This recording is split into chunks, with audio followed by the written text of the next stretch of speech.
Well, good evening. Wow, what a nice turnout we have this evening. We're so glad each and every one of you are here. We welcome you to We Are Here For You speaker series that we have monthly.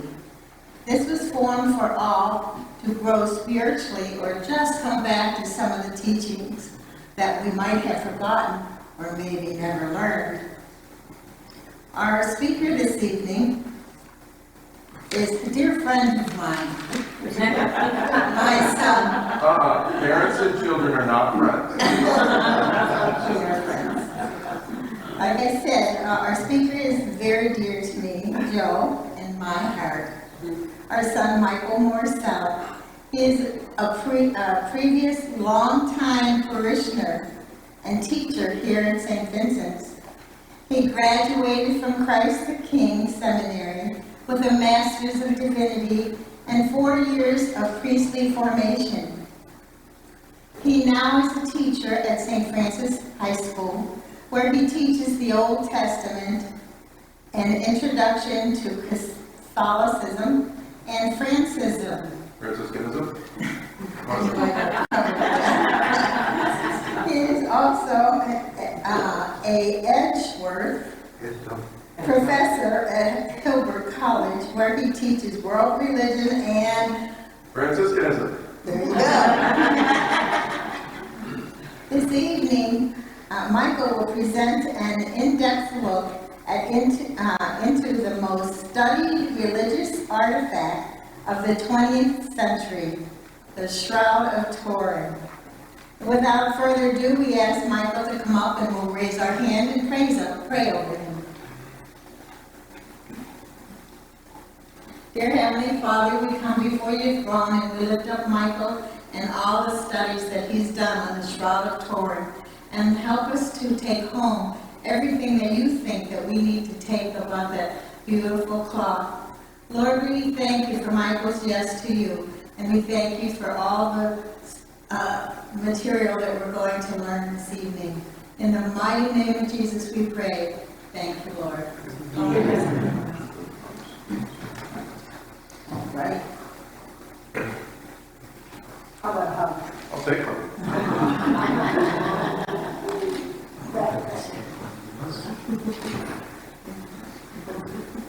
Well, she said in depth. I don't know about that, but we're gonna have a little bit of some story. We're gonna have a little bit of fun with this. I gotta roll up my sleeves here, get into this. I've been studying this for a while. I watched a show on this maybe when I was 15, 16, and it captivated me. And I'm sure as some of you probably struck you the same way. You got into it the same way. It's just seeing something on it, and then it just catches you. And the imagination and the potential for what it could mean for us and what it could mean for our faith individually. Because, when it all is said and done, the Gospels are plenty enough for me, right? I still got lots to work on just being able to get the Gospels down in my life. And so, but this is something extraordinary. So we're kind of going to walk through it. Many of you know a little bit about it, but where does it all start? And again, the Gospels, John 20, where it says, "Then Simon Peter went into the tomb. He saw the linen cloths lying there, and the cloth that had covered his head, not with the burial cloths, but rolled up in a separate place. The other disciple went in, and he saw and believed." There's that idea of to seeing and believing being connected. That it's not just like, hey, we walk into this empty tomb and there you go, it looks like Jesus is risen. He saw, what he saw is connected to what he believed. It's like, what does that mean? Right? And this is a really interesting topic because so many people's spiritual birth certificate are like my mom's from Missouri, the show me state. They want to be shown, like, what is that which I'm going to put my faith into. So, what is the shroud? And I'm sorry for this being so small. I apologize for that. But again, can't see it. You can certainly hear what I have to say. About 14 and a half foot by 3.5 approximately size flax linen cloth. So I have over here for you just a tapestry of at least of half of it. So this is the front, and what you would have is as long as you see to the length of that. So what I've got there, what I've got here is actually just one side of it, one half of that. Now, you can find this cloth in the Cathedral of St. John in Turin, Italy. It is not available to you anytime you want to. There are only certain times when this relic is brought out for everyone to see. As far as the linen itself, a 3-in-1 herringbone pattern linen, which is very unique. We'll talk a little bit more about that in a minute. They say that the man that is upon this image would be about 5'11", which would be like crazy tall for a man of that day, if we were going to suggest that this was from the 1st century. There are 3 types of markings on this linen cloth. The first are blood wounds, or blood on the cloth in a number of different places. First, you might see here where it seems to be the wrist. You have a massive amount of blood here on the side. And as we go up into the crown, you're going to a number of different places, both on the front and the back of the head on the image. The other type of markings on this shroud are scorch marks, as you see them here. These are scorch marks from a fire that it was in. We'll talk a little bit about that in the next slide. But then, of course, there is the reason why we're here, and that is the anatomically correct image of a male figure. This image is rapid dehydration, it is oxidation and degradation of the linen, right? And there are a number of markings on the shroud that we can kind of note. First of all, like I pointed out, that large round wound on the wrist, that upward gouge in the side of that thoracic cavity, small punctures in the forehead and scalp, as we said. Scores of linear wounds on the torso and legs and buttocks of the image on the back. You don't see that here, of course, it's the front. Swelling on the face. The face is terribly beat up, and the swelling is very apparent. And also streams of blood down both arms. Now, this picture here on the slide, you see a comparison between what you would see if you looked at the shroud in Italy. But in 1898, the studying of the Shroud of Turin exploded. And it all exploded over one photograph that was taken by a man named Segundo Pio. And he took a photograph of the shroud and realized that the negative plate had a much more distinct image, meaning that the shroud was a negative of sorts, right? And that the image shows what they call perfect photonegativity. So now, let's talk about those scorches for a minute. The year is 1532 in Chevrolet, France. They had stored this shroud in this big silver box, which they couldn't carry out because the church started on fire. And they're dragging this thing, trying to get it out, and they couldn't, they had to leave it. And so they just prayed prayed that everything would turn out okay. The shroud had been folded. And molten silver, the silver box itself melted out how very, very hot that fire was. And the silver burned through the folded shroud. And 14 large patches and 8 smaller ones. As you can see, the patches here, these triangular, notice that they match as they would have been folded, and that one corner have been, and again, you see the reflected image here where it had been burned through, where it had been folded on itself. And of course, there are a number of different attempts to repair the shroud over the years. That's going to come in, that's going to be a big deal a little bit later in the presentation. So the question is, well, okay, so who is this guy? Like, this is a person. There's no, signature down there. Hey, this is the Shroud of Jesus. Of course that's not there. But how could we maybe identify it as, is there anything that goes out of its way? Anything that we can put on our detective hats and figure out, hey, this may be supposed to be Jesus. What point is that? Well, first thing is, the idea of, again, this man was definitely scourged. We'll talk about that again in a little bit. But the idea of scourging, right? The evidence of scourging is clear. But we also see both on the wrists and you can't see down there, but on the feet, there's definitely evidence of the crucifixion. The idea of a Roman crucifixion with a scourging, it was not part of the fun for the Romans. Right? You would scourge someone. There were two separate different things, two separate different punishments with two different goals. The first goal for scourging was to bleed them, right? Bleed them to the point where they could barely stand. And once that happened, they would release them, right? Well, we didn't kill them, and they would release them alive. And then the person would go and their family would take them and they would do the best they could to try to keep them alive through an incredible opportunity for infection. Again, no antibacterial anything, right? So, and they didn't even know that they would need that.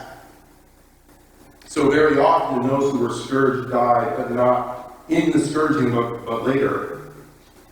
So that was to believe them. That was the punishment for that. The crucifixion was very different. You did not want them to believe. This was the torture of leaving them up there for as long as you could. So if you scourge somebody with the intention of crucifying them later, it defeats the purpose. It kills the fun. They'll die early. You want it to be able to last.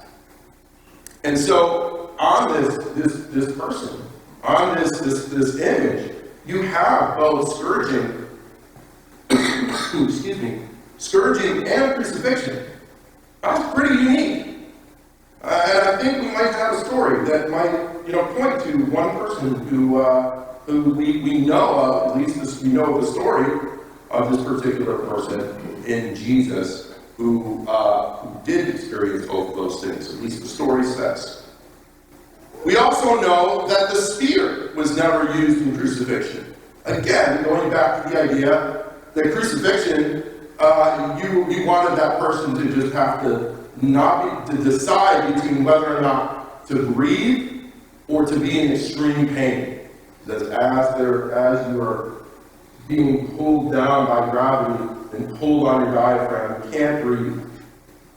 The only way to breathe is to pull up on those nails, to push up on the nails in your feet, to be able to get a few breaths. Except that the explosion of pain from where the nails, through the wrists, and that's kind of important too, also through the median nerve, which is apparently one of the most excruciating places to be crucified. In fact, the word excruciate means from the cross. That word comes from, our dialogue about the cross. So again, the spear is going to bleed the person, and that was never done. But we do know of Jesus' story with the spear. Also, the crown. The number of different points of contact for blood in the hair and scalp is unique.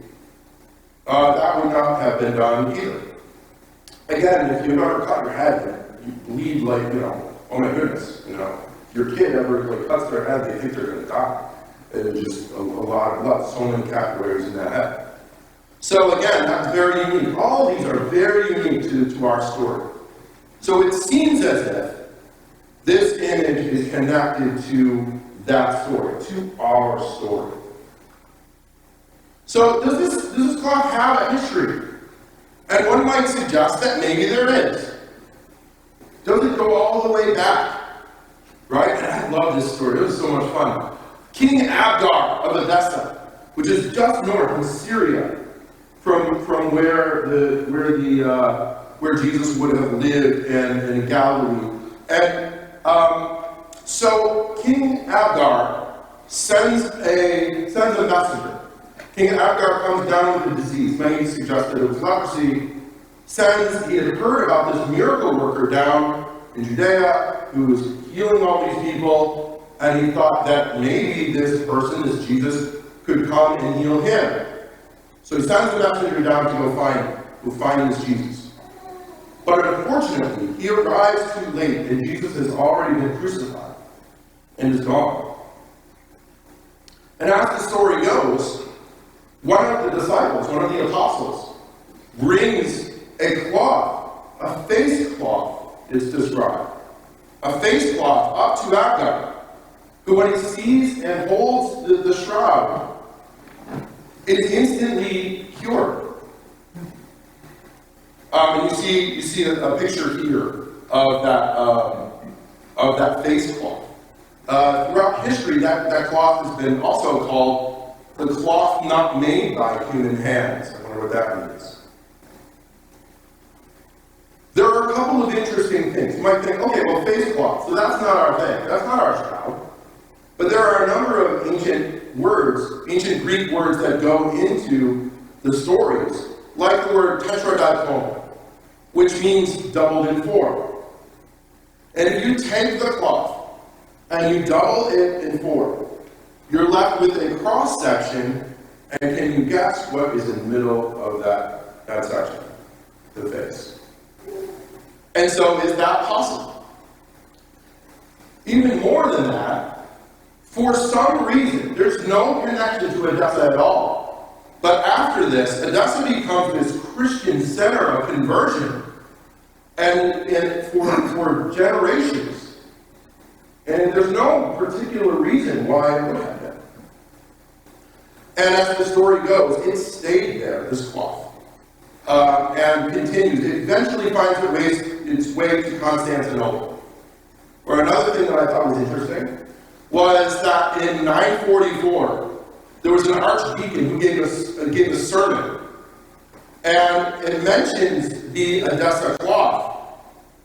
But it talks about the Edessa cloth, and it refers to the blood stains on the side wound. Well, wait, I thought the Edessa cloth was a face. So why would there have been any reference by this archdeacon in 944 about a side wound? So the story continues. This one I found really fascinating. There's a text in an ancient Egyptian church from the 3rd and 4th centuries. It's kind of a DIY as far as like how you wrap people in shrouds, right? Here's how you do it, right? And they wrap, you have to wrap the body in a shroud with Aramaic spices. And then the quote that's really fascinating. As Joseph of Arimathea and Nicodemus had done with the body of the Lord, as the shroud shows. What the heck are they talking about? So I find that really fascinating. Reports of French knights through the First Crusade in 1203. Eventually what happens is that Constantinople in 1204 is sacked. And this is where the story of the cloth of Edessa ends. We don't hear anything of it after that. So we have the story of the Shroud in about 1355-ish. Please don't hold me to those dates. I know, we're all hip to exactly the dates. But the Crusader, a French Crusader by the name of Othon de la Roche, right? He claimed that he brought the Shroud from Constantinople in 1206, right? Let's see if we can put together those lost years. Now, there is a wooden box in the castle that he lived in, the Castle of Ray, where there's a small casket where it identifies this casket as the box that held the shroud. So there is this connection of Othon de la Roche and this relic of this box that is said to have held it. We have also had stories about the Knights Templar during those Crusade years that used the shroud as part of its initiation rites. Now, here's where our connection gets from Othon de la Roche all the way.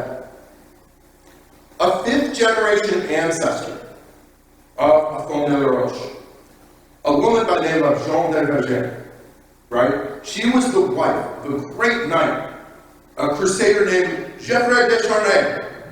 And he was a magnificent knight, so known as a French knight that even the English, their sworn enemies, said that this is one of the bravest and most worthy of them all. This knight, this Geoffrey de Charnay. And in 1355, he builds this chapel, and he presents the Shroud of Turin, which will become the Shroud of Turin, to the bishop there, to be displayed in the church of Le Ray that he builds, and it becomes a destination for pilgrims since. And from 1355, we know where that shroud has been.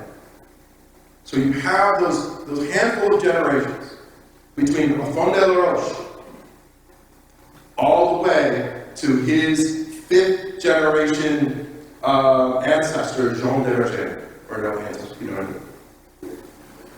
And so you have that connection. That's not too bad, not too shabby, as far as a continuation, of the custody of that, going from the cloth of Edessa to the Shroud of Turin. I have here an interesting picture again. Some of you can see it, some maybe not. But, when you go to like Disney World, right? You can get buttons, all kinds of buttons. I went to Disney World, this is my first time button, this is my anniversary button. Well, when they used to go on pilgrimages, they used to collect medallions from the different pilgrimages that they went to. And in the garbage of France, archaeologists found this souvenir medallion from the Church of Lorraine. And it has both the crests of, the Charnay and the Verger crests on this medallion. And on top of that medallion is a representation of the Shroud. So we have, this really neat artifact of the beginnings of where the Shroud was and what it was able to, where it was. All right, so let's get serious here. 1988, the dark day for the Shroud of Turin. That's all I'm saying. In 1988, the Shroud, with the new carbon dating, where you can take a test where you can tell how much of the isotope carbon-14 of the organic material has left, right, following laws of radioactive decay. And so what they did was they were given a piece of the Shroud. And you had Swiss, British, and American scientists divide up that piece. And it was sent off to do individual carbon-14 dating. The world paid. And when they came back together, you see a picture of those scientists there, representation for the scientific teams, it was determined that the Shroud of Turin, the carbon dating suggested, or everything pointed to the carbon-14 date testing to that the Shroud was no earlier than 1260 to 1390, a medieval forgery. And the world let out, a breath of, different people have different reactions to it. But for many people, even today, I was just doing some research just a few days ago, we have independent folks just doing an article on the Shroud. They always go back to this. Well, you know what? There's a lot of reasons why, but then there's the carbon for it. And they go back to 1988. So what are we doing here? If the carbon-14 test, shows that, it can't be any earlier than that, what are we doing? Or is there some reason to think maybe there's another way of thinking about this? In 1978, the STIRP team, my boys, there was an international group of scientists from Italy and the US and England and Germany. Our folks were like NASA scientists. They're working on the Viking project going, we gotta give this opportunity, let's go. And they even brought some of their NASA stuff with them. And they got permission to do a wide range of tests on the Shroud. Now, what was really cool about the Shroud of Turin research project, the STIRP team, was not to determine that this linen was the burial cloth of Christ. That was not their job.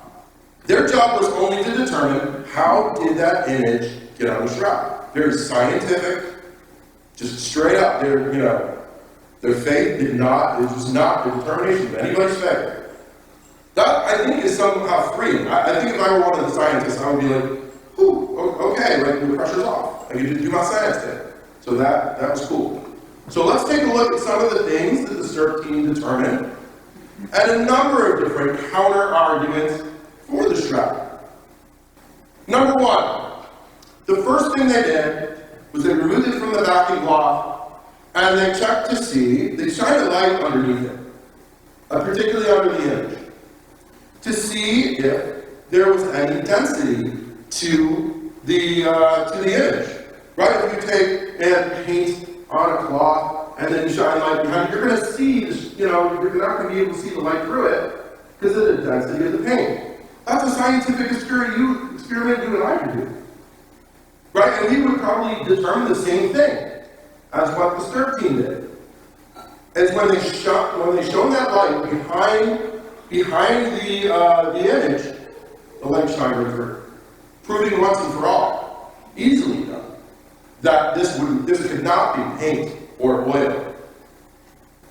Another thing is that, again, all of this based on the idea that, okay, is this a medieval forgery, right?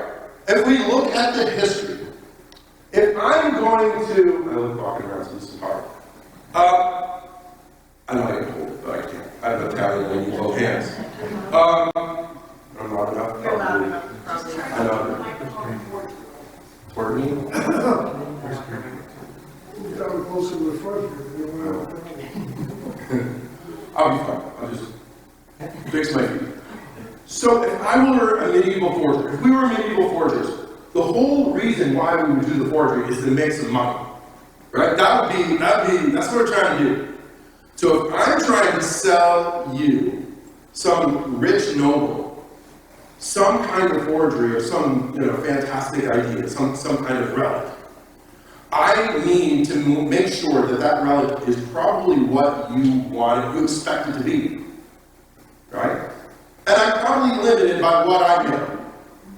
So let's take a look at what they would have known and what they would have been able to do. So first thing, if you look at any of the ancient paintings about the crucifixion, you're going to find that Jesus is portrayed as being crucified through the palms. Right? As a Franciscan, I looked directly to the cross of San Damiano. It goes right through the palms. And yet, a French physician, right, in the 1790s, I think it was, did some research on cadavers to see if the palms could withstand the weight of a human body. And guess what? It was not able to sustain it. Right? So we now know, archaeologists have shown us that, in fact, it was through the mesocarpal region of the wrist that the Romans crucified, and that could sustain the body. Just as it shows on the shroud. But if we're a medieval forger, and we went ahead and put that on you put the wound on the wrist, like the people we're trying to sell it to would be like, well, what? This doesn't look like Jesus. This wasn't Jesus. What? It's on the wrist.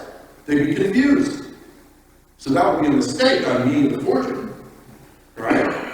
If I wanted to do it right and sell you on it, then I want it in the palm, but it's not. I'm sorry, more historically accurate.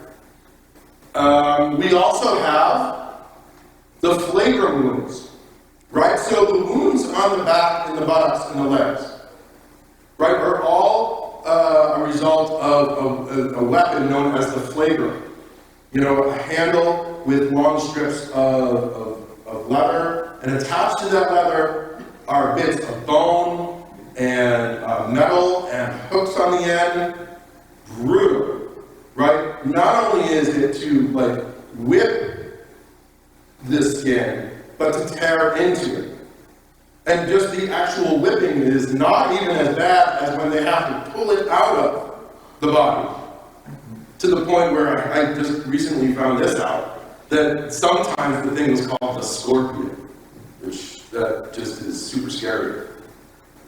Now, the reason why I bring this up is the idea that in medieval times, the crucifixion of Jesus is depicted not very bloody. It's very clean and very holy. It is not very human and dark. And yet, if you look at the back of the shroud, it is brutal. Because not only did it tear up the flesh of the back and the bottoms of the legs, but then once that skin was torn, now you're talking about that whip penetrating into the muscle layers, right? So we're talking about some serious blood. We're talking about the loss of muscle tone, right? I think even sitting there right now, you probably are underestimating the amount of muscles that are needed for you just to sit up straight and be here. And so for this, somebody would crumble, right? But it was far beyond, the gore was far beyond what a medieval person would expect. Another thing that was really interesting is a doctor from Duke University, Dr. Alan Wagner. He took some very, very specific digital photographs of the eyes on the shroud. And what he noticed, and you can't really see it just on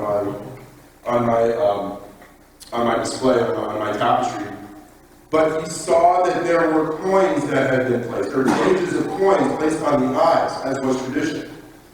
And one of those that he saw was a very distinctive coin with a shepherd's crook on it.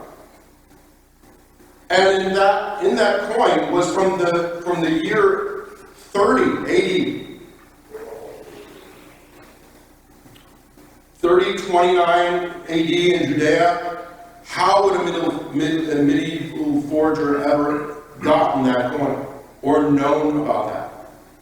That's pretty fascinating. Now we get to the blood. Now we start by really rolling up our sleeves on evidence. So there is plenty of blood on the shroud.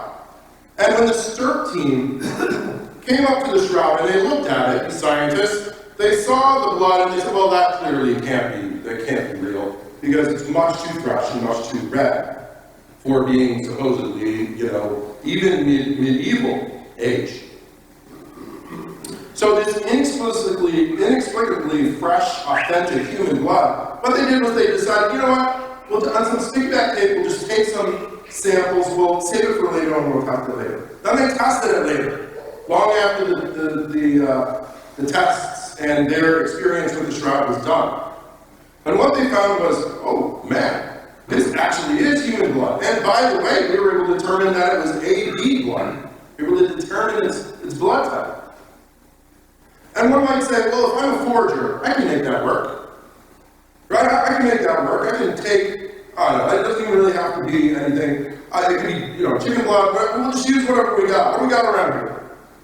All right? Or maybe you want a very, kind of savvy forger. So, well, we got to use human blood for this. We want to get it right. And so they might maybe cut their own blood and use it. Right? Except that they fail to understand that there might one day be things called microscopes that are invented. And there might be like this serum in the blood called bilirubin that is found in trauma victims. When you are under severe trauma, you get into a fight or something, your body floods bilirubin into the system. Right? Again, something anybody from medieval times would not have any clue about. And yet, there was significant levels of bilirubin in the blood found on the shroud. Meaning that the blood from this shroud was from a person under extreme trauma. We also know, and this I think is incredible. Imagine for a minute you had to write a paper. I'm going to give you an analogy. My students are like, will roll their eyes right now as I say this, because I give analogies all the time. Imagine for a minute you are going to write, you're still in college, you got to write that paper, right? And you decide that you are going to, the first thing you're going to do is dot all the I's and cross all the T's on all the words that you're going to write first. That's crazy. How would you know where the I's are dotted and where the T's are going to be? You wouldn't know that. So when we look at the shroud, where there is image and blood in the same place, if I'm a forger, I'm going to make sure that I put on the image first, and then I'll put the blood right where it needs to go. Logical, yes?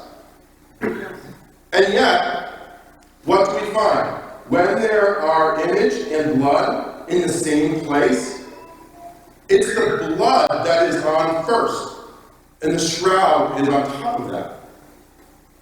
As if they would have dotted the I's of the paper and crossed the T's of the paper before they wrote the words. Proving that the blood was on the shroud first, and then the image.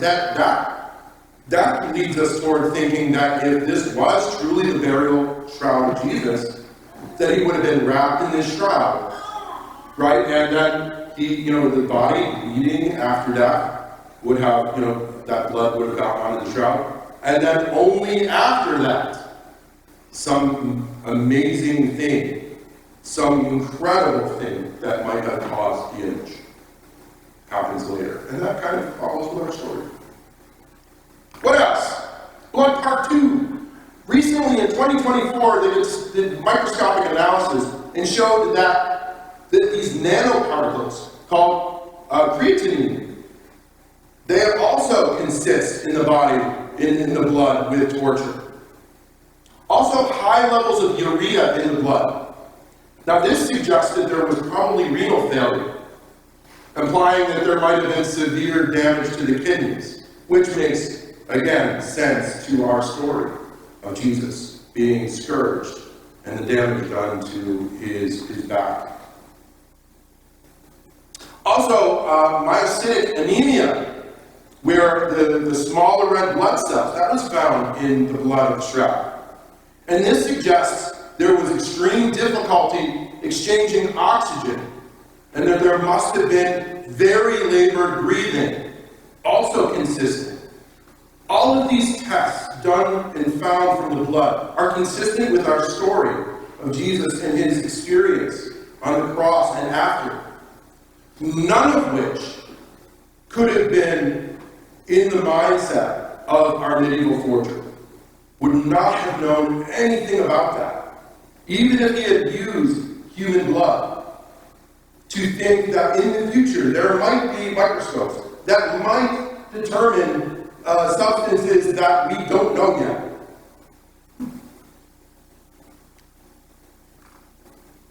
Also, the STIRT team, another little thing they did, another little test, they did a UV light test. Again, something you and I can do. So the image looks a little bit like the scorches. And they thought, well, maybe, because this was another thing that would have been done, but maybe they would make images out of scorches.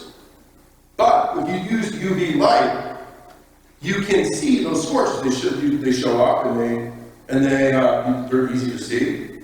So again, the STIRT team put a UV light onto the scorches and said, yep, there they are. Moved it over to the shroud image, and the shroud is gone.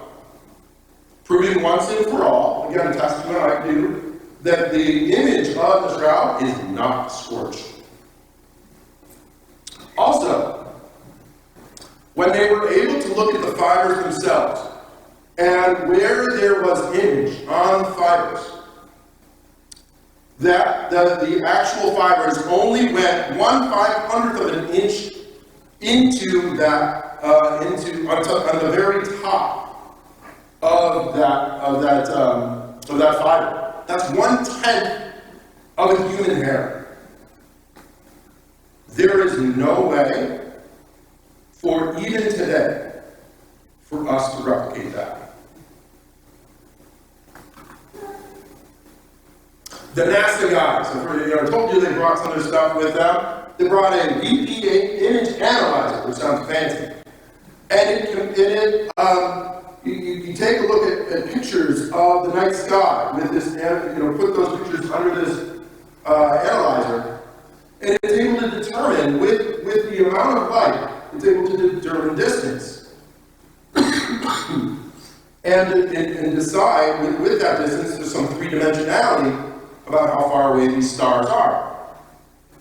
Now, when you put an ordinary picture of you or I underneath this analyzer, it will come out all distorted based on the light. Excuse me. And so it would not work very well. But yet, the shroud image is really unique in that when the shroud is put under the VPA image analyzer, you see three-dimensionality in a way that no other two-dimensional object, no other two-dimensional object appears correctly. So that's fascinating. Let's go back to actually the threading, the pattern, the 3-in-1 herringbone pattern of the shroud. Right, so we know that this pattern, and there's an ancient picture, right, that has a picture with that pattern on it, and it is depicting the shroud. There are a couple other interesting things about it we'll get into. But the direction of the twist of the strands rules out that it couldn't have been from Egypt, and that it had to be from Palestine. The length and the width are in even cubits. That is not used. Those measurements were not used in medieval Europe, but they were in the first century. The unusual weave reflects kind of a wealthy owner. This is a nice cloth, right? And that also goes with our story of Joseph of Arimathea, one of the members of the Sanhedrin, right? One of the Congress of the Jewish people. He was there, and the shroud is said to have come from him. In 2002, the measures were taken secretly, and the 16th century backing cloth was removed, and they discovered a very rare type of stitch on the backside of the shroud. And there's only one other place where this stitch is ever found, and that was in the Masada fortress in Israel. So again, another connection to that, that would have had to have been very different than the Europe of our medieval forgery. I love the botanical proof, right? One of the leading botanists in Israel, Dr. Avinoam Danim, they noticed that there were botanical objects, very, very faint, in the shroud, and they thought, well, maybe there's pollen, and so they started looking for pollen. Now, as you know, pollen is unique to each. It's like a snowflake. It is unique to that plant. You see a pollen grain. Again, you're going to need what for a pollen grain to see it? You're going to need a microscope. Again, going back to that. There were approximately about 58 different pollen types found on the shroud. 45 of them are native to the Holy Land, proving once and for all that the shroud would have had to have been in the Holy Land at some point, right? What are we talking about? The forger going, you know what? Let's take this back to the Holy Land, right? Rub it onto the plants, and then bring it back, just in case the microscope gets invented. There's certain pollen types that were really fascinating, particularly to Dr. Danim. The first is Zygnophilium demosum. That's the picture up here. It's very rare and found in only one place, a small area outside of Jerusalem. And the way that the flowers, the petals, that were the image on the shroud, Dr. Danim was able to determine that not only were these from Zygnophilium demosum, but that these flowers were placed on the shroud in the springtime. The most prominent of all of the botanical proof is a plant known as Gundelia tuniforte. Sorry. Now this is a beautiful flowers, but it's known for something else. It's known for its long, spiny leaves. And there were plenty of pollen on the shroud. Can you guess where Gundelia tuniforte was found on the shroud? On and around the hat, that's correct. Now, what's also interesting is that not all the pollen was from that area. There was pollen that was found Also, in the Anatolian steppe, that would have been where Edessa was. There was also pollen found from the Istanbulian environment. So you see, it's almost like the pollen acts as a map to show us where the shroud had been. That is if we're going to connect the shroud to the cloth of Edessa. And if that wasn't enough, let's talk geological proof.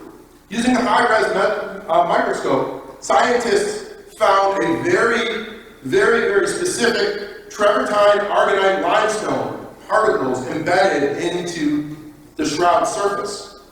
The limestone is very rare, and again, can you imagine where it's from? So not only did that forger go over and rub it on some plants, had to make sure it rubbed it on some limestone too. Small area outside of Jerusalem. That means the shroud would have had to spend some time in the Holy Land. And yet we've known where the shroud has been since 1355. The SERP team also found dirt on the nose, on the left knee, and the heel. And when they analyzed that dirt, they found that it was a calcium carbonate that was rare and was found that matches samples that you can find today in Jerusalem. And how I think about that from a faith perspective, right? And knowing our Lord falling, on his knees, even on his face, that it started to be on his knees. And I just, it started to put these puzzle pieces together, and it informs my faith as well. Now, we know so much about Jesus, but where in the Gospels it doesn't describe what Jesus looked like. It never does. And yet, how many of us, we look at a picture, oh yeah, Jesus, without batting an eye? You ever thought about that? Like, how do we get here to where we can look at a picture and go, okay, that's Jesus. All right, you look up there on the cross, on the crucifix we have up there, and we see that, and well, of course he's on the cross and all that, but like, that face. Well, in the 1930s, a French artist, a French art researcher by the name of Paul Vignon noticed 20 different facial peculiarities on the shroud. He studied the face of Jesus, right, for a whole bunch of years, looking at what were the characteristics that were common to all of these pictures of Jesus that made Jesus Jesus, right? And what he determined, and again, I'm not going to go in depth to all of the markings, but a few things. Transverse streaks across the forehead, kind of a three-sided square between the brow, elongated nose, and big owl-like eyes, right? And the cheekbones that are swollen and a little bit off. And these are characteristics that you will find in so many different places, all found here. You see the shroud on either side of this painting here, pretty famous painting called the Pantocrator. It's a very early painting. My own personal favorite, of course, is the Cross of San Damiano. There's all those markings. And I'm really fascinated by this. This is a coin from the 5th century. And we know who it is because in letters it says Jesus Christ, King of Kings. And yet, if you superimpose this face, right, upon the Shroud of Turin's face, it's nearly identical. So it seems as if pretty early on, that the shroud may have been, right, the model for how the early church identified Jesus. Now, the Sudario of Oviedo, I don't know if you've ever heard of this, but in Oviedo, Spain, you can go and see this piece of cloth. Now, when Jews at that time were died, much like today, if there's a dead body, you go and you lay the cloth out of respect. Well, they did that specifically for the face. And also another tradition, a spiritual tradition for the Jews, was that when somebody lost a lot of blood and they had died, what the old ladies, the spiritual old ladies would go around mopping up the blood so as that would be buried with the body. It was a tradition. And so what we have here is believed to be the face cloth that when Jesus would have come down from the cloth, would have been pressed against the face. First of all, to clean it up, and secondly, that cloth would have then been buried with Jesus in his tomb. And there are a number of things about it. Again, we have followed its chain of custody all the way to Spain, at least going back to 1055. Even before that, moving westward along the coast of Africa.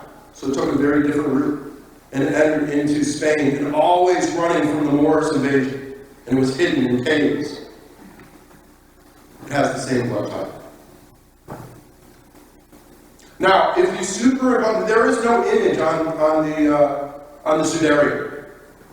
But if you superimpose the blood image, or the blood that is on the strap, on the sudarium, and you match it to where the blood on the face, it will match up. Also fascinating enough, there are a number of pinholes in the sudarium, and they match up to pinholes in the shroud, where there must have been something that suggested the sudarium was used to be able to cradle the head once it was laid in the tomb, and then it was attached to the shroud. And this is where it gets kind of cool too. So an image on the shroud of a clasp like this, called a fibula, attached to a woman's chain, is visible in the blood on the sudarium. But it's also in the image of the shroud. And it's quite possible that this was a woman's bracelet that would have been hastily, again, our Lord being buried, they were on the clock, right? And they had to, and so is it possible that one of the women burying Jesus, right, might have hastily used their wrist bracelet to attach the sudarium to the shroud at the time of burial, right? It's very difficult to see, but in the shroud, there's evidence of those chain link. But one's imagination just blows away the idea that am I looking potentially here at the bracelet of maybe our Blessed Mother? Am I looking at potentially of the bracelet of St. Mary Magdalene, or any other women that hastily buried Jesus? That's fascinating. I love the idea of seeing that story play out. So we've been kind of dancing around the carbon dating. Let's hit it straight on a little bit. All right, let's take a look. Now, first things first. In the 1990s, in Mexico, a man by the name of Leoncio Garza Valdez was doing some carbon-14 dating on ancient linen that he already knew what the dates were. And when he went to go look at the carbon-14 dating, he's like, oh, wait, this doesn't match. So he got doing some testing, and he couldn't get it to work. And so he studied those fibers. And what he discovered was a bioplastic coating on ancient fibers of bacteria. And this bacterium was throwing off the carbon dating, which he said was, which he knew was a certain date. So he thought to himself, they just did a shroud a handful of years ago. I wonder if there's any of that bacteria that's on the shroud that might have thrown off the carbon dating. And so when he sent word, and they did that study, there wasn't as much as what Dr. Garza Valdez was dealing with, but there was just bacteria on the shroud.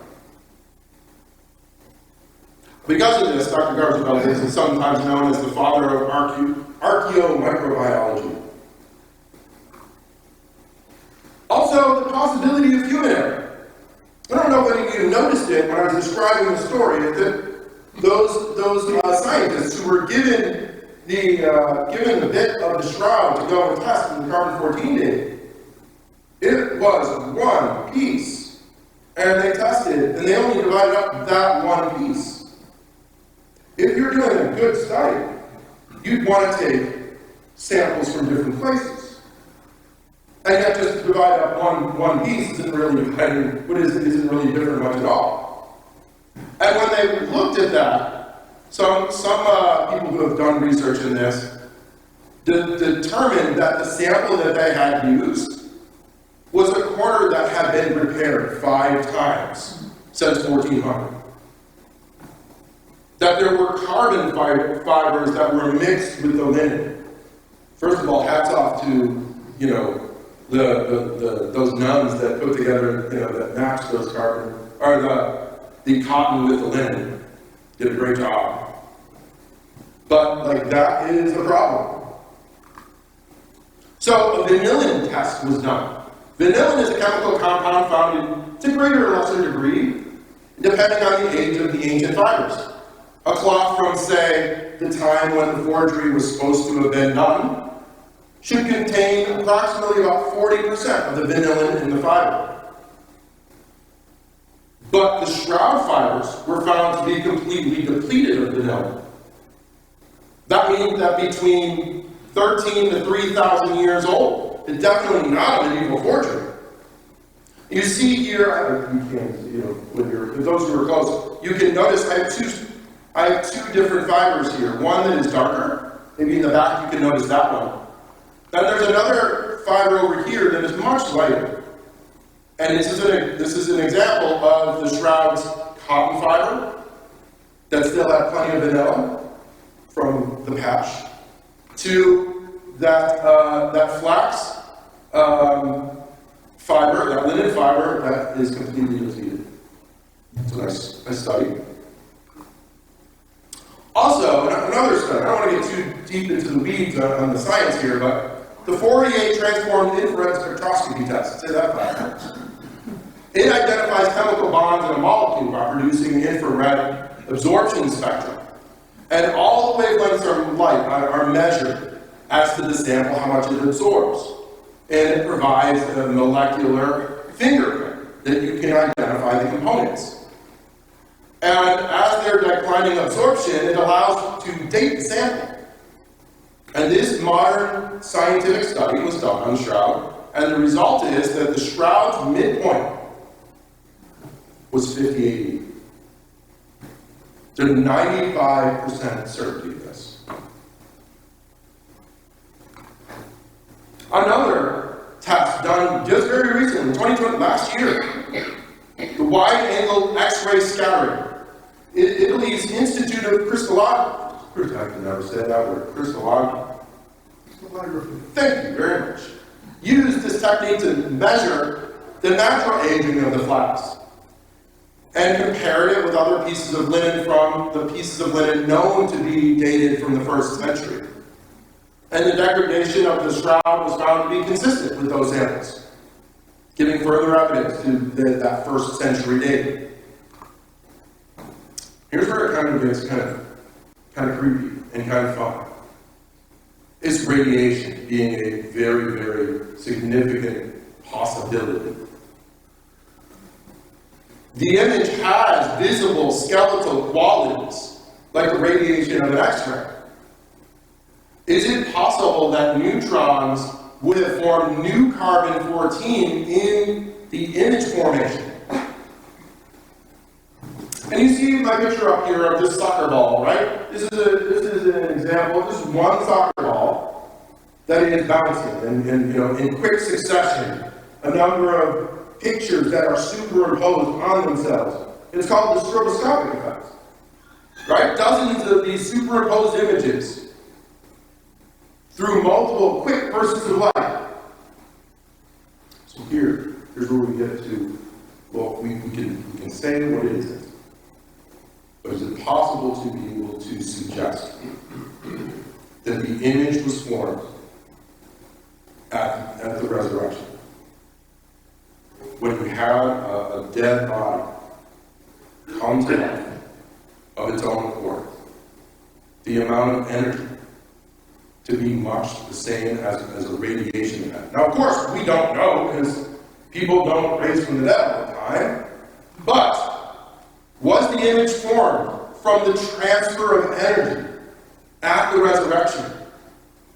Well, scientists, have to step back and say, okay, well, what kind of energy would have been necessary for a dead corpse to transfer to a living body?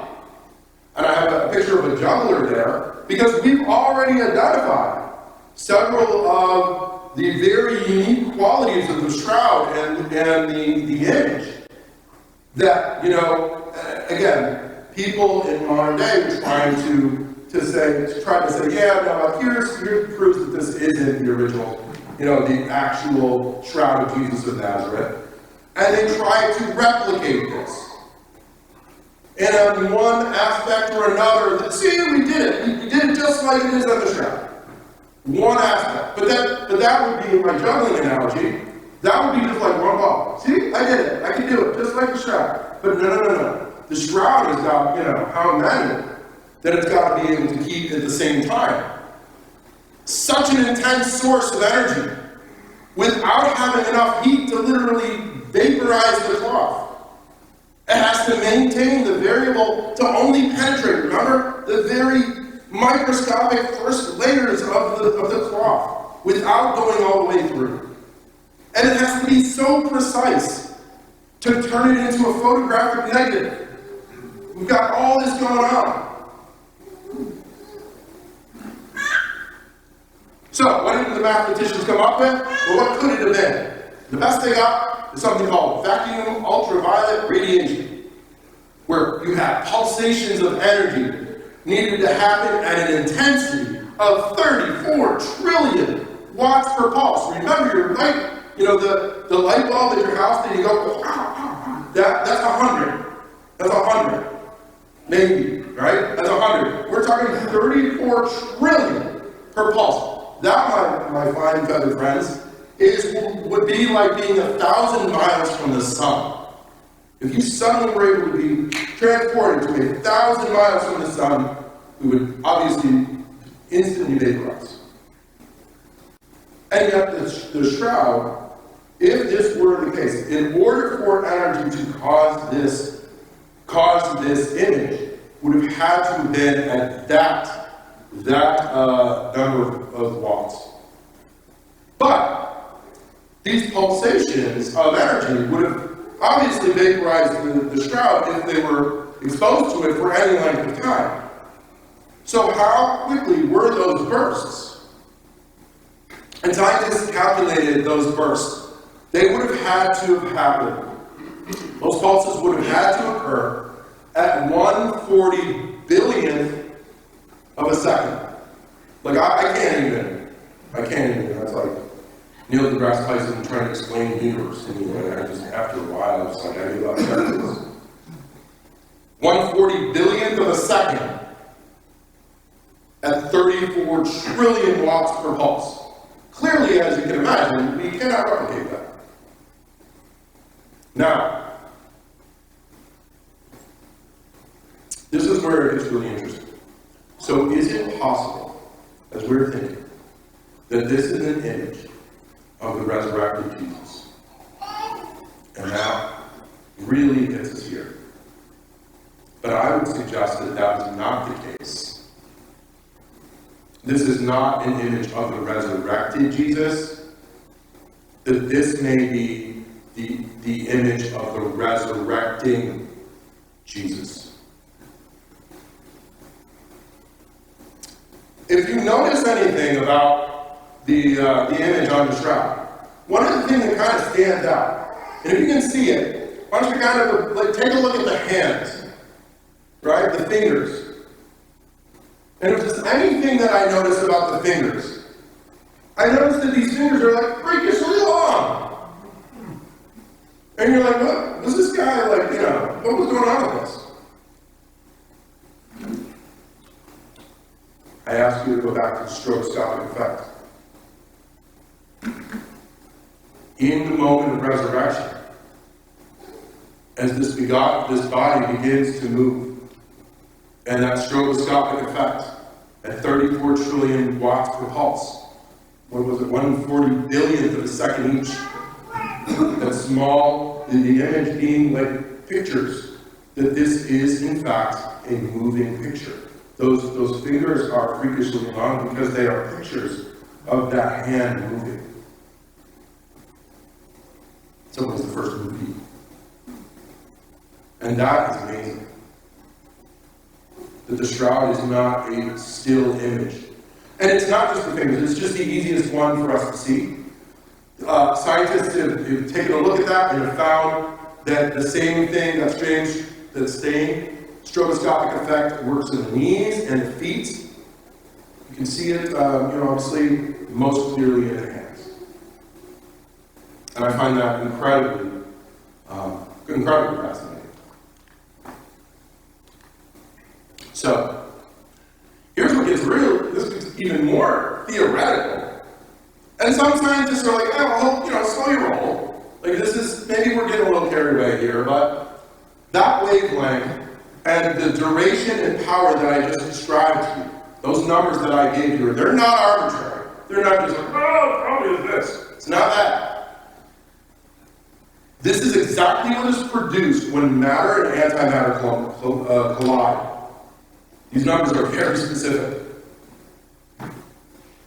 Now, we have these stories of the resurrected Jesus, right? Fantastic stories about the resurrected body of Jesus, right? Disciples huddled and terrified in the upper room. And suddenly Jesus appearing before them, apparently walking through the wall, and then sitting down with them and having, the fillet of fish that they're all eating. And how does that happen? Right? Is this just, is there any way to maybe scientifically give some credibility to that? That the total displacement of matter and then the subsequent, on the other side of the wall, reconstruction of that matter, which is called antimatter annihilation, that happens at that pulse and that wavelength and that duration. So in the resurrected body, Jesus theoretically could relocate based on scientific, theoretical at this point, principles. I find that to be really interesting. But of course, this is still theoretical. Now, here we go. This was just fascinating. I found it the other day. An AI construction of the data on the shroud kind of gives it a little bit of a, you notice the broken nose, right? And you've got some definitely in the cheek areas and some significant swelling. So I don't know if there's any way of understanding that. I can only speak for myself at this point, other than authentic. Now, in the last, I think it's been since then, but in 2015, over 2 million pilgrims, right, came to Turin to see the shroud. Right, there are other theories like that the shroud fell through the body as Christ passed through, and just like Christ passed through the walls. Is it possible in that way that when Peter and John run into the tomb and they see the shroud wrapped up still, but yet nobody inside, is it possible that that's what helped them believe? Do you guys have any questions? What we've got, a lot of stuff. Yes, sir. Mike, when I was talking with Dr. Jackson at the conference in 2014, Yes, sir. we were discussing that the body image, when you're closer than 12 feet, is not visible. Right. That is pretty awesome. And the reason why that's pretty awesome is that, going back to if I were a forger, if I have to be, what did you say, 14? 12 feet. 12 feet. I have to be 12 feet back in order to actually see the image. Now, this tapestry, that tapestry over there is darkened. When you actually see it in real life, it'll be very, very difficult to see. This is kind of enhanced so that we can all see it. But in order to, if you need to be 12 feet away from it, how would a forger have done that? And then how would that have been something that you would, if that was an aspect of the shroud that is a part of its character, why would you do that in order to sell it? So that again, that's beautiful. That's another wonderful aspect to this. So my question is, when they use the excimer laser, the ultraviolet light, you know, that body image, or not the image, but that darkening of the lens is still visible. So you're talking about one of those walls. Yeah. It's fascinating. Fascinating. Yeah. And what painting do you know of that the closer you get, the you know, the less? Right, the last you can see It it. doesn't make sense. Oh. Yeah. Yes, hi. Do you think AI might show even more evidence? Well, would AI show more evidence? I think AI is very good at taking all the information we have and able to process to use a whole bunch of different variables. You know, in much the same way as if I were to get into an accident, like a car accident, my car would spin into a pole, right? But then 2 days later, some lady, hers spins, and it just misses the pole. But we slept on the same ice.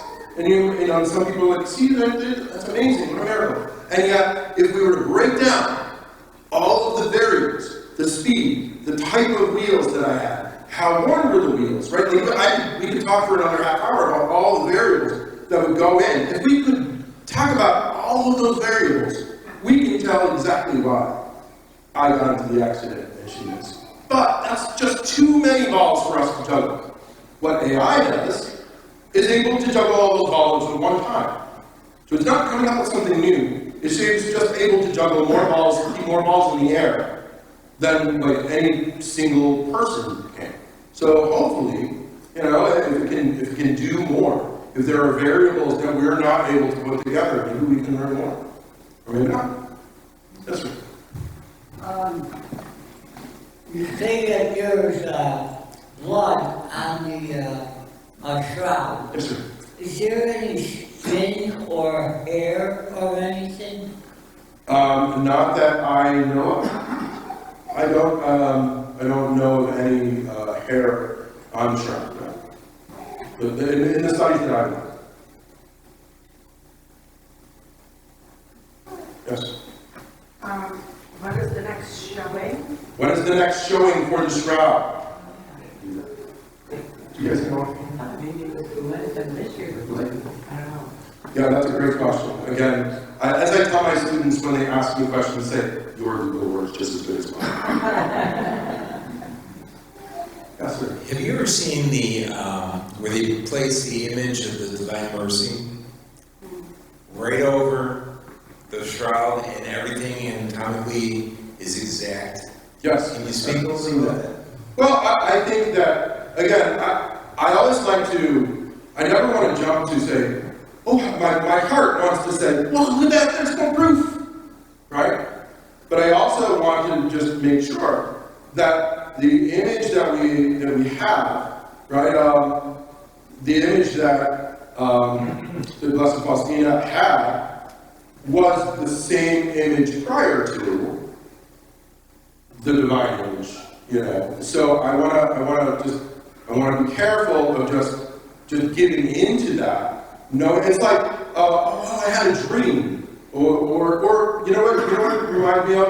It reminds me of the folks who have who say that, you know, they dive and they go toward a light. There's a tunnel of light. Well, anybody who's ever looked at or has heard stories about like a near-death experience has heard stories about a tunnel of light. So is it possible that if I die, my subconscious is telling me, hey, like already has that information in the computer to suggest, you know, and that's what my brain comes up with. Is it possible? I don't know. I just want to be very careful when I do that thing. Oh, my heart says yes. Oh, by the way, I was right. August 12th, 2025. There we go. Is the next one. All right, well, who's starting our, So who's gonna be with us, you know? Father, you need a pilgrimage? Is that no? Well, yes, Sorry, in all of your research and so forth, have you come across any instance of reports of things of value being exchanged for the shroud? And secondly, in your studies, perhaps Josephus, the Jewish historian, or any others, have you come across any descriptions of anyone else being killed in this manner? Scourged, crucified? I see. It wouldn't make logical sense, and I don't have any knowledge of any other reports of individuals executed in this way, but also with both of these punishments being inflicted on a person. Again, it doesn't make logical sense. It's directly opposite, directly opposed to each other, the scourging and the crucifixion. So it doesn't really make sense. But it does make sense within our story, right? Pilate trying to get him off with a lighter sentence, trying desperately not to give in to those annoying, high priests and the Pharisees, and eventually realizing that if he wants to keep his job, he needs to kind of just, this isn't worth fighting, this is not the hill I'm worth dying on, so he washes his hands of the whole thing. How about the The exchange. Well, as far as I understand the story, right, I can't speak of the cloth of Edessa, and that is, that there's much more to that story and where it was hidden, and it was hidden for hundreds of years, and then they pulled down a church and like, oh my goodness, it's up in the rafters or in a spot in the top of the church, and then it eventually makes it. So I don't know about like exchange. I can't speak for those period, those lost years, right? Did it stay within that family, or was, again, there are other incidents of it being used with with the Knights Templar, and I don't know if there would be. I don't know of any of those stories. But then once we have the custody of the shroud being given to the bishop, I think we're pretty locked in, and we know where it's been since then. Yes. Back to Odessa, I Yeah. don't know if I missed it, but could that have been the cloth that Veronica wiped Jesus' No, because we have that cloth is said to be something very different. Potentially, again, face cloth, right? So that seems like that would match up. I am kind of like pulled toward that idea of the cloth of Edessa being the shroud. In the picture we saw King Abgar, he's holding it, and the cloth is horizontal with the face. When the face is looking at you upright, the cloth is horizontal. A veil would be much more portrait style. So this is odd that you would have a cloth with a face, but it's horizontal across in the middle of a horizontal. And that would make sense for the shroud. Open that sucker up, and you got the whole thing. But as far as it just seems to me that might be. Yes. Is there anywhere else in the Bible that says Christ was tall for the times? No. Nope. That's a physical characteristic. The authors of our Gospels were interested in telling you who Jesus was, not about who he was to the Christian community. And they were very interested in writing to that second Christian generation. And that was their focus. They wanted to tell us who he was spiritually, not like, he had a hangnail last Tuesday, but that was not part of it. Mike, is it true that in Isaiah, where he speaks of one of his prophecies about the Messiah, he talks about someone didn't stand up, was not tall, he took his burdens upon him for our sake, and his work and so forth. I'm sorry. In Isaiah, prophet Oh, Isaiah. in one of his prophecies about the Messiah, his sufferings for our sins. He talks about when he didn't stand out, which always puzzled me because it appears to me that Jesus always stood out. I feel like a separate Bible study on the prophecies of Jesus would be necessary for such a lengthy, and I would just suggest that, again, those very specific prophecies, we have to be careful. Are they the most important part of those prophecies? It's a different, again, that would have to be a deeper study on Isaiah to really connect that. I would hate to be able to make that, I don't want to make that mistake. Relating to Jesus' height, if his fingers appeared longer than normal because of him in motion, then wouldn't also his height possibly be? In other words, he really wasn't 5'11", maybe 5'6" or something. I would think that in order for him to stretch those legs out, I don't know if this is the jumping resurrected Jesus. So I think that he's probably just getting up, right? So I would suggest, those small differences like in the fingers are subtle. They're not easy to see. That is the predominant one is the hand. But they're subtle, they're not significant. His arm isn't 3 sizes the length, or his legs aren't. I love the way your mind works there. That's awesome. But I don't think I see that here. Well, thank you very much for listening.